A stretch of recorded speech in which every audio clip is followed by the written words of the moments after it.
Can everybody see my slide? No?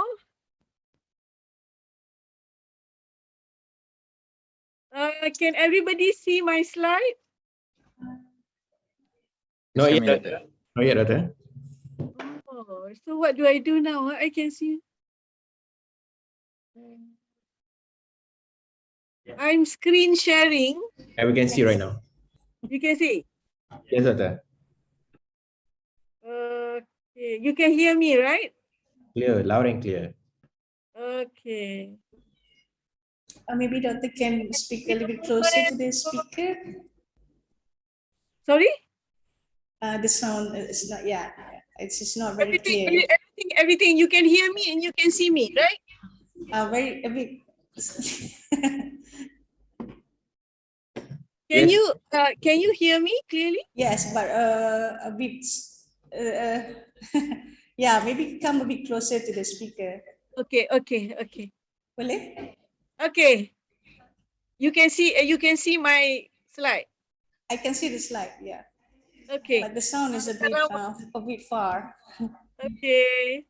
Assalamualaikum warahmatullahi wabarakatuh. To all my dear friends at the Applied Arts and Design department in IIUM, and to the dear valued members of the audience. I wonder who they are. I can't see them. Is anyone here? Yeah, I can hear you. Yeah. Okay. Hopefully be louder. I hope somebody is joining us so we can have a more interactive presentation, because normally during afternoon, of course, we always feel a little bit sleepy, right? So feel free to stop me or ask question, wave your hand. I think there's a button there that you can say you wave hand, right? I hope I can see it. And I am so happy to share with you, and I hope it's not too boring in the afternoon, but together with Dr. Shamzani, I call it Sustainable Life Cycle Perspective in Design, Arts and Research. And I think Dr. Shamzani, he's asking me to pay him back because I asked him to do a keynote. And he did actually a very nice topic, which was actually similar to this. So I feel that I'm extending his topic, which he presented internationally. And that was about carbon and life cycle assessment. So I'm trying to kind of like make it a bit interesting, because we are in the applied arts and design continuum or context, and we need to make it exciting, and so that people jump on the bandwagon and they feel that they are part of the issues. I start with this image. You know, it's very sad, and I hope the image can steer us into a more spirit to for sustainability, which is the IIUM motto nowadays, right? So we can have a very sad, we can have a very emotional feeling in our heart, and anything that comes to the heart, hopefully it will burst out from the mind, from the body, to do more things. And I hope, especially the young ones that I hope are listening. What is this? This is actually the star in January, I think, this year, where several penyu or several what do you call penyu in English? I forgot already. Was found beached or died on the, and it's a very strange incident, right? I mean, it's not always that they have this. And why some of them went deeper into this occurrence, this found these mature whales, mature penyu on the beach, because some of these penyu ate the plastic that is in the ocean. Okay, so they ate the plastic that is in the ocean. So that is so full of plastic that they think the plastic is plankton or their food. Okay, so because of COVID also, COVID also added on to this situation, because now we have lots of packaged food, right? And when people just throw things into the ocean, that's what's happened. Okay. Next is we have another situation that should push us. Make us nudge us awake, and that is the extinction process of the Malayan tiger. 1950s, we have about 3,000 Malayan tiger roaming in the forest, in the wild forest of Malaya, Borneo, and everybody, Malaysia. But what happened in 2000? Now it's 50 years ahead, and I think there's only 300 left. So what's going to happen another 50 years? It will be zero. It will be zero. No more tigers. It will be extinct lah. Just like the dodo. Okay? There's a bird called the dodo, very famous extinct bird. The dinosaur is a very famous extinct. So if we don't do something now, the tiger will be extinct. Now, as human beings, we can do something. We know we can do, because China did with their pandas. Okay, so their panda population was also extinct, and they made sure that they revitalize their forests and make sure these people they conserve and everything, and the population of the panda went up. Okay, so it can be done. It can be.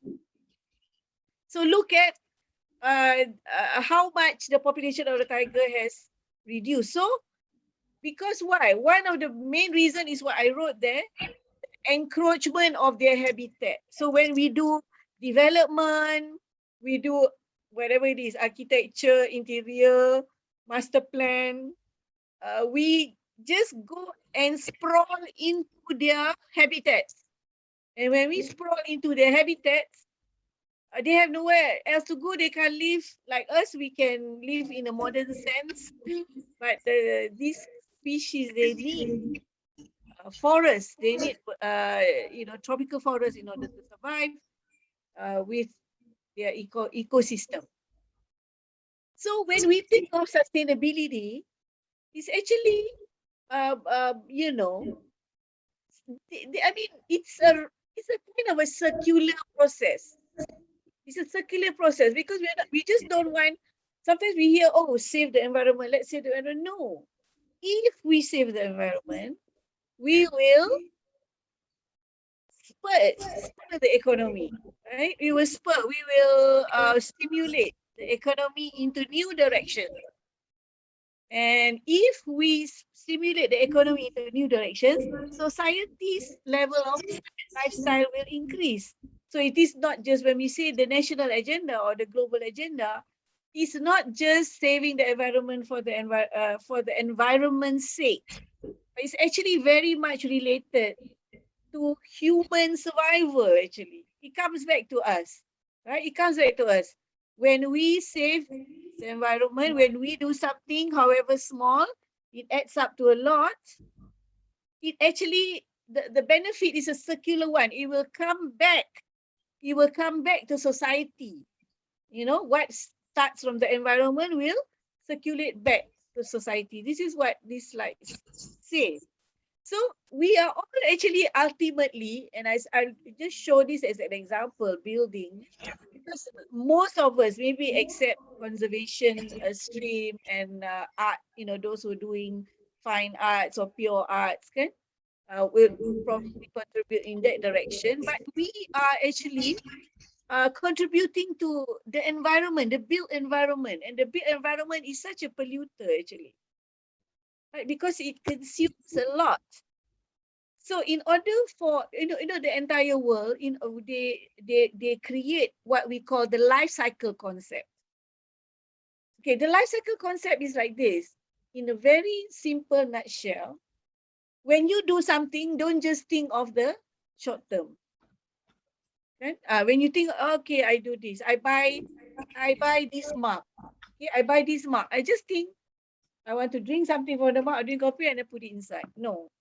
When you buy something, have a little thought, whether you want to buy something, you want to spec something, you want to recommend something to a friend, have a little thought, where did it come from? So that's life cycle. Where did it come from? How did it come to you? And how, at the end of this thing's life, let's say this object, how will it be thrown away? How will it go back to the environment? And if all of us start thinking in this way and to be more discerning, we will create a movement, we will create a pressure on the markets, right? The market has a life of its own. When I say market, I don't mean pasar, I mean the commercial market has a life of its own, right? And people, humans need to put pressure on the markets. So when they put pressure on the consuming market, then the people in the industry will start to change their practice, right? So that's what it means, life cycle concept. Example is the building, right? You make a building. Like, I mean, we are in the Kuliah of Architecture. That's why I give example as a building. But I'm talking to Department of Applied Arts and Science and Design, which looks at the smaller objects, which is very important also, whether they are consumerist objects, industrial objects, right? So when we look at building, it is the same. Actually, it's the same. But if you make a product, it's the same cycle. You will go through pre-design. You need to think, you need to put your thoughts into the design. Then you will go to the actual design. You put it on paper, on the drawing board. Then you will go to the construction of the product, right? And then it will go into the operation, meaning that how long does this product last? What is the lifespan of this product? And at the end of the day, you have to think about, how are you going to throw away this product? Is this product biodegradable? Let's say if I throw it, let's say I throw it into the river or it gets into the water, will it pollute the water? So these are the things that, as consumerists, not to mention as designers, more responsibility, but even as consumerists, you buy, you consume products every day, you do need to think in terms of this cycle now. And if you don't think, the global world will think for you and they will force you to do it. And how are we going to force you? And we see it in the next section, right? So I'm showing this. I mean, it's all lots of words here, but I just want to show the designers, what is the difference between yesterday and today? And if you don't catch up, the world will catch up with you. Like you'll be left behind, right? So the difference yesterday and today is today. What do people want from you? What do the industry want from you? What do clients, consumers, in the industry, public want, stakeholders want from you? They want you to talk more, to talk more at the beginning of the design. Don't be in your own silo. So project members must bang their heads together to find the best solution. Spend more time in the pre-design, thinking of pre-design. Have iteration. You know what iteration is? Iteration is this: you have a product, you have a design, you do a slight change, and you figure out what is the impact of that change. And you do another change, and then you figure out what is the impact of that change. So this is what we call iterative, right? You need to do this. So all of us, we need to do this iteration, right? Don't do the iteration and rationalize yourself. You have to actually do the iteration. So they will check, for example, doctor, or what, we want to go for green and we want to get certified, and the authorities will check whether you actually do it or not. A whole system and life cycle thinking must be approached, no matter how strange it is, no matter how hard it is. Okay, do you know that now, for example, the construction industry development board, in order, when they look at a project, they see whether you talk to the facility manager you know, the facility manager is the one that operates the building or the space after it's constructed. They want to see that you talk to this person. Did you ask this person their opinion? How are they going to manage this space? Right? So you need to figure about long-term maintenance. It's not just you need design and that's it. No, it needs to be incorporated into the design. So you need to see how systems affect each other, and we need to see user satisfaction. So they will also ask you, did you do a survey of the users? And I think this one, happily speaking, being chaired by Dr. Nurhaya, and I think her PhD, which I unfortunately haven't read yet. I wanted to read it for so long. She's actually one of the few, I think, few PhD the holders in IUM that looks at the user. Like her research looks at the user, ask them to read, right? And we can I think ICT, Kuliah of ICT do a lot of this kind of studies, Kuliah of maybe social science, right? So you need to involve them, right? You need to involve them. So I've shown you a gist of what will come in the future when you make something, create a design, do a project, even when you buy something. Let's say you want to make something, then you buy the raw materials. At the end of the day, whether it is green or not, whether it is sustainable or not, depends on the factors that I have just mentioned to you. Okay? So now we're going to go to the absolute boring part. I start with that first before we go to a little bit interesting. That is part 2, the science of sustainability. Let me get through this fast. And if you have questions, I happily take it. I hope there are questions and there are people listening. So some of these signs of sustainability, when people say the proof is in the pudding, what does that mean? It means that you can't yourself say, I'm sustainable. People will ask you, where's the proof? Where's the scientific proof? Right?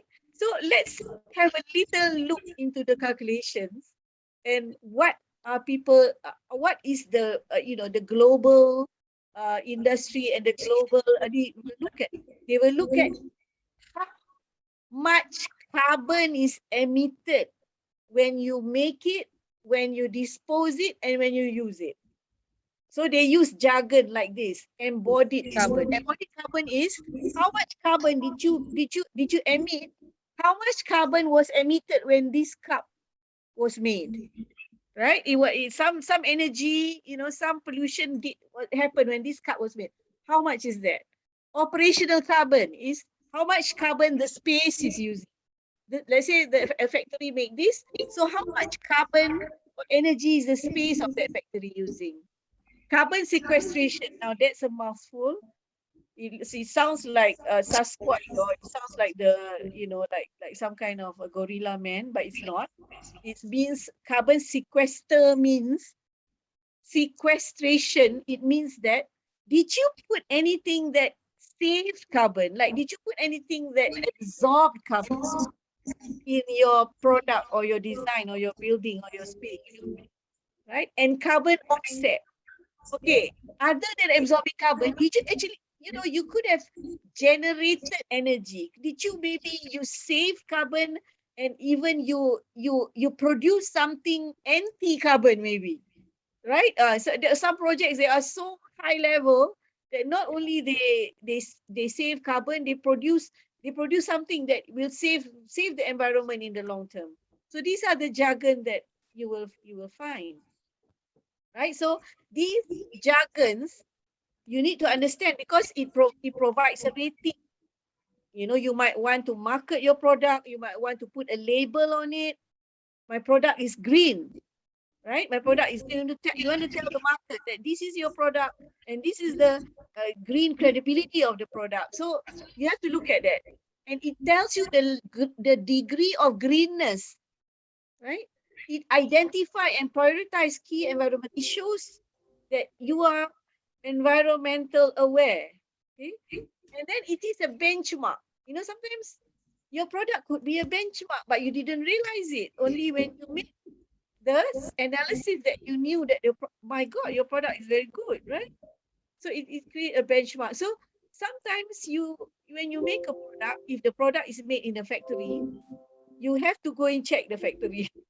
Factories have all kinds of practices. If your product is brought to a site where it's used, you got to check that. And it goes to the landfill. Which landfill? Did you recycle it after you have thrown it to the landfill? So these are some of the um, these life cycle issues that you need to think of. And this is coming towards you, even though it sounds complicated, but we have to think about it. So when we look at this, they call it cradle to gate. It's just a term. Don't be afraid by the terms, but it's just a term. You say this product came from green, it will go back to green, right? And it will operate as a green product. Okay? So what is cradle to site? I'll come back to this. But you look at whether something emits carbon along the way. Okay, for example, I just give an example.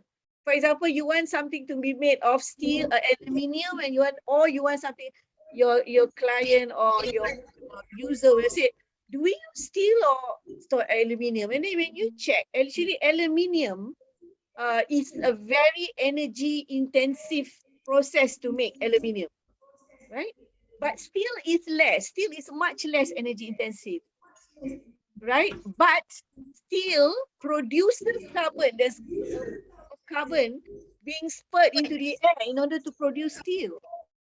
Whereas aluminium is quite clean, right? So sometimes you need to balance this. Where are you looking at how you want to balance when you want to use a certain material? Be discerning, ask questions to the people who are trying to sell you their raw materials. Okay. So what is cradle to grave? Again, this is just a jargon. This is just a term that people use to follow, to track the product. Just like when you have a barcode and you're tracking something, right? So they are tracking the carbon emission of this product, right? How is it made, how is it created, developed, made, construct, operate, and how does it go to the landfill? So the last is, of course, cradle to cradle. I'm going more and more higher in terms of sustainability. The lowest you can go is cradle to a gate, right? You say, oh no, I can't do anything else. I'll just do cradle to gate, right? So I'm just taking care of this. Or you can talk to your me. Why don't we look at a bigger scope? Or we look at the product. Why don't we go all the way, cradle to grave? We look at something cradle to grave, okay? Or cradle to cradle, okay? Maybe at this point, for example, I just give an example, I don't know whether it's up yet, but FIFA had World Cup, had or going to have in Qatar. And you know how Qatar won that contract? Qatar won that contract because they could convince FIFA. They convinced FIFA that after their stadium was no longer used for FIFA, they could open up the stadium and they could use those elements that made the stadium. They could construct it so well that they could disassemble it and make something else. And how better way is that, right? I mean, imagine if you can make something at the end of the life, the useful life of that object, you can actually disassemble that object and make it into something else. Use it as something else. Isn't that fine? Right? So actually it started off in a big way with FIFA. So they could, yeah, sometimes you look at this YouTube, you have all these big projects and they're just left to waste. What does it say about the civilization? What does it say about the country? Now they are feeling very so-called ashamed of not doing the right thing. Uh, so when you look at that, you have to look at, that's a science of sustainability. You have to look at it in a tracking sort of way. So if you fulfill element 1, element 2, element 3, and I'm going to go through this very fast. the industry or the stakeholder or the rating organization or the environmental organization, they can award you with certain labels. It's not you saying yourself, but it's a third party awarding you as a neutral award that you are indeed sustainable. And this is what we call greening products certification, and is there's so much of it nowadays, right? So when you look at it, why are people so interested in it? Because you know what, you have 1 second to buy something, right? So you just want to look at the label. Is it green? You know, what does it say on the label? It helps purchasers identify the environmental preferable products, and it helps manufacturers identify the product. For example, let me share with you. For example, interior design. Those interior designers, do you know that now multinational corporations, let's say in Malaysia, Singapore, don't mention it, they are years ahead, but in Malaysia, even uh, they will not move to their like Malaysian HQ if the office is not green. Like they wouldn't even move. But how to tell them that it's green, that you need this product certification, right? And you need to do all that in order to get the label or the rating. Okay, so there is so many types of certification. There is certification on the energy, whether a product is energy efficient or not, whether a product is water efficient or not, whether a product has lowered their embodied carbon, whether a product is non-polluter, will cause good indoor air quality, whether a product is low in toxicity, whether a product is good, is just good, you know, is good to the environment, and whether a product uses, it doesn't destroy forests. So there's so many labels, and there's so many, you know, I'm just going through to make you, I mean, the reason that I put this in slides is I want you to be familiar with, look at the logo of this product. So, you know, when you choose a tab, you know, interior designers, in that product design, when you choose a tab, look for this logo. When you choose, uh, you know, maybe machines or equipment, you know, look at the logo. Is it climate cool? What does it say? Is it carbon free? Is it carbon reduction? Okay, so there are lots of logo. Green Guard is a very famous logo telling you that this product is going to cause less toxic in the air. Okay, do you know that paints, adhesives that you use, you know, adhesive that is being used to seal the carpet to the floor, seal the windows, seal your furniture, do you know that it emits toxic fumes that you don't know? So this logo tells you that it doesn't, or it's very low. It's so low that it's not endangering your health. Okay. What else? Reducing toxicity concern, Ferros. Look for the Ferros logo. There's also local logo, but I'm going the international first. Okay, so there are also material. You have the green seal logo, a green seal to say that it is green, right? It is low toxicity and preserves the environment. Timber, look for this logo. There's also the MTTB logo, Malaysian Timber trademark logo, yeah.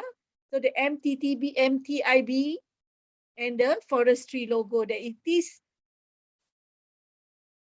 it's you're using timber, but you're not destroying the environment. Unfortunately, we see the opposite in Malaysia, right? We see lots of deforestation causing lots of landslide. You know what they do, right? They cut the forest in the middle of a big forest. So you can't see it. As you drive along, you saw a big forest, right? You don't know behind there, actually there's just a naked like earth, you know. They have cut the trees. So be aware of that when people tell you otherwise. Actually, the trees are being cut. The orang asli are being, you know, dehomed. I mean, relocated because they want the hardwood inside, very valuable, hardwood. So there's so many labels that you can look for. Green seal, eco logo. You have this logo now. You have Cradle to Cradle now. Even they've come up with a logo that can, or a rating that can tell you whether the product, the material, the spec, the need is Cradle to Cradle, right? They have Smart Certified. We have Eco Options logo. We have lots of things, green spec, green format. Okay, if you want more information, go into this website. They have a whole lot of database, catalogs, resources, lists. You just type in the product that you want, be discerning, do that little, typing, checking is saving the environment. It is your effort because you cause the change. Okay, saving environment is not just planting a tree in your garden. You are a consumer. Okay? You are causing the change. If you'll be more discerning, a few seconds to look what when you buy your glass of coffee from the cafe, ask yourself about this cafe. Look around, is the cafe a green cafe? I mean, do they do green programs? Okay, Sorry, Doctor, we have 2 minutes. Is it time? I think so, yeah. I love to hear a lot more of this, but Quickly go through my slides. 1 minute. Give me a minute. So some of the eco-aesthetic trends that have come up are bio-based fabric. To tell you that it is not new. In Europe, we have German startups digitizing even the food supply chain. We have vegan shoes, shoes made from pineapple fibers.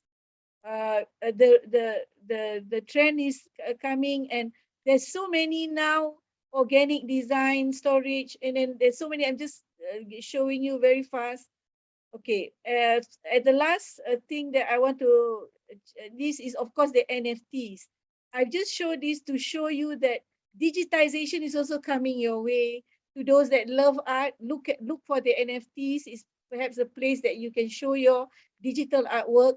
And I just end off with this flow not to say flow chart, but the artistic process of my book. As you know, I have with my 2 colleagues, I have published this book, but not many people know that I chose the artist that were going to design this cover.